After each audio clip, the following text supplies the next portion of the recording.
Tonight, the nation's intelligence agencies are warning of cyber threats from Russia and are urging U.S. critical infrastructure defenses to be reinforced. Homeland Security is warning of a potential troubling escalation in tactics from right-wing extremists. It wouldn't take much to throw the entire country into darkness. The grid is a sprawling target. There are actually 3 in the U.S., the Eastern, Western, and Texas has its own. Should a transformer explode, the system is designed to trigger a localized grid-preserving blackout. But if several sections of the grid go down at the same time, the shutdowns can cascade like dominoes. There's a very few number of substations you need to take out in the entire United States to knock out the entire grid. Pay insufficient attention to the frightening scenario of a comprehensive cyber attack. The COVID-19 crisis would be seen as a small disturbance in comparison. But they started their CBDC. Maybe we should start having the conversation of, gosh, this looks like the market. If we are to be successful, CBDCs could not be fragmented national propositions. To have transactions more efficient and fairer, we need systems that connect countries. In other words, we need interoperability. And for this reason, at the IMF, we are working hard on the concept of a global CBDC platform to trade and to manage risks. And my colleague, Tobias Adrian, will talk more about it later. CBDC. If that happens, we're done. Mayor Rothschild famously said, you might have heard this one before, "Let me issue and control a nation's money, and I care not who writes the laws." Henry Kissinger, control the food, control the nation, control the energy, control the region. If you control the money, you control the world. As far as controlling the money, it's a communist idea. 10 points of communism in Karl Marx's Communist Manifesto. Point number 5 here is to establish a central bank. The very fact that the United States has a central bank, that's communist. All these nations all have central banks. And then under those central banks, then you have like commercial banks. And that would be in the US, JP Morgan, Wells Fargo, Bank of America. Internationally, it would be HSBC, Deutsche Bank, Germany, etc. So you have the central banks, and then you have the commercial banks underneath them. I'll give you a little diagram of how this works. So here we have the Fed, or this could be the ECB, or whatever central bank you have. And then underneath that, you have the commercial banks, and this could be Wells Fargo, it could be Deutsche Bank, whatever nation that you're in. And then down here is us. That's we the people. All right, so that's all coordinated by the BIS.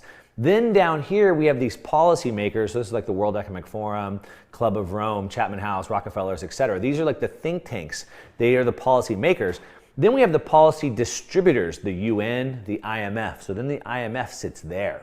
IPC, World Bank, etc. Then we have the policy enforcers. This is the national government. So you remember, or you might have heard in the United States, for example, we've decided to lay down our sovereignty to the WHO, World Health Organization. So they distribute the policies, and the United States will enforce that policy.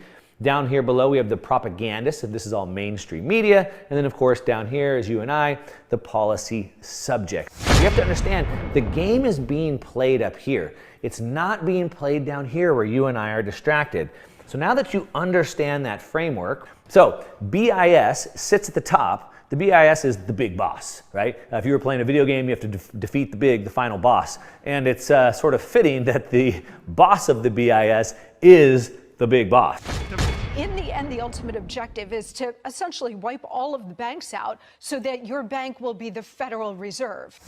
Sean, this is really a move toward a CCP-style social credit system. They're constantly monitored by facial recognition cameras that are able to instantly put a face to a name. Now, the Chinese are also ranked, given a mark out of a possible 950 points. Now the BRICS nations, Brazil, Russia, India, China, and South Africa, have announced plans to develop a new currency. Together, we'll be ready to launch the FedNow service between May and July of 2023. Troubling mass military movement across North America. A number of U.S. and Canadian cities have witnessed unexplained military movements and deployments causing citizens great concern. As they take to social media, these videos are making U.S. citizens increasingly more concerned. One user has claimed that such movements have been witnessed across 27 U.S. states, as well as a number of states across Canada. This is a tweet from an account called Actualize, at Actualize1. And you can see videos. So videos like this, well, we'll just run through the videos here. This video was posted from California, I think north of Bakersfield or northern San Diego. And the person who posted this said, I filmed this about a week ago. So I was like, okay. This video is like from a week ago, but it's a veritable swarm of military aircraft flying over California. But okay, I guess that are happening in like their neighborhoods, just like any normal person.